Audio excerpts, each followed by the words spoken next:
नमस्कार। आप सभी का स्वागत है किस्से कहानियों में टेल्स फ्रॉम द हार्ट। आज की कहानी एक हाथी की कहानी है। चलिए शुरू करते हैं। सिल्वा हाथी। कभी हिमालय के घने वनों में एक हाथी रहता था। उसका शरीर चांदी की तरह चमकीला और सफ़ेद था। उसकी आंखें हीरे की तरह चमकदार थीं। उसकी सूंड सुहागा लगे सोने के समान कांतिमय थी। उसके चारों पैर तो मानो लाख के बने हुए थे। वह 80,000 गजों का राजा भी था। वन में विचरण करते हुए एक दिन सिल्वा ने एक व्यक्ति को विलाप करते हुए देखा। उसकी भंगिमाओं से यह स्पष्ट था कि वह उस निर्जन वन में अपना मार्ग भूल बैठा है।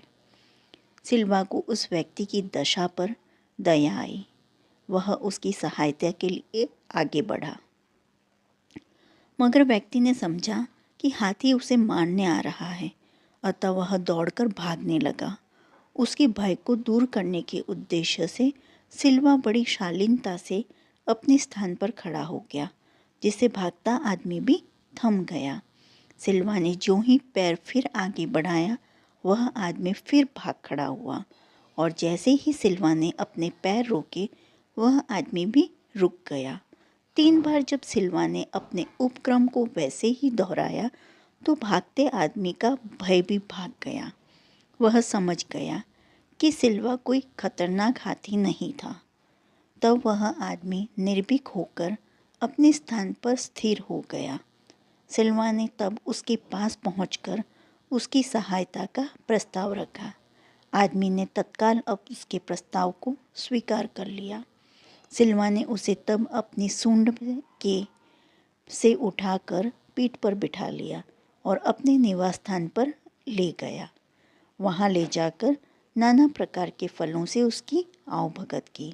अंततः जब उस आदमी की भूख प्यास का निवारण हो गया, तो सिल्वा ने उसे पुनः अपनी पीठ पर बैठाकर उस निर्जन वन के बाहर उसकी बस्ती के करीब लाकर छोड़ दिया।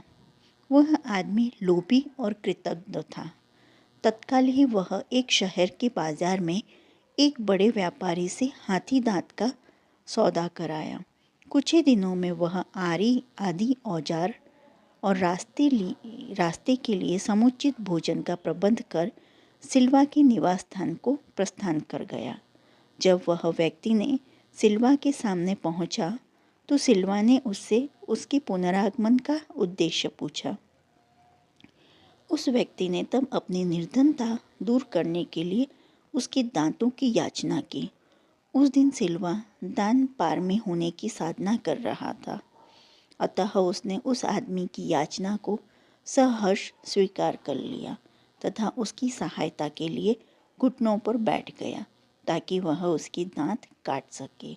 उस व्यक्ति ने शहर लौटकर सिल्वा के दांतों को बेचा और उनकी भरपूर कीमत भी पाई, मगर प्राप्त धन से उसकी तृष्णा और भी बलवती हो गई।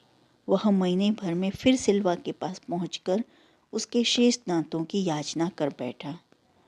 सिल्वा ने उस पुनः अनुग्रहित किया। कुछ ही दिनों बाद वह लोभी फिर से सिल्वा के पास पहुंचा और उसके शेष दांतों को भी निकाल कर ले जाने की इच्छा जताई। दान परायण सिल्वा ने उस व्यक्ति की इस याचना को भी सहर्ष स्वीकार कर लिया। फिर क्या था, क्षण भर में भी वह आदमी सिल्वा के मसूड़ों को काट छेद कर उसके सारे दांत समूल निकाल कर और अपने गंतव्य को तत्काल प्रस्थान कर गया। खून से लथपथ, दर्द से व्याकुल करहाता सिल्वा फिर जीवित न रह सका। कुछ समय उपरांत दम तोड़ गया। लौटता लोभी जब वन की सीमा भी नहीं पार कर पाया था, तभी धरती अचानक फट गई और वह आदमी काल के काल में समा गया।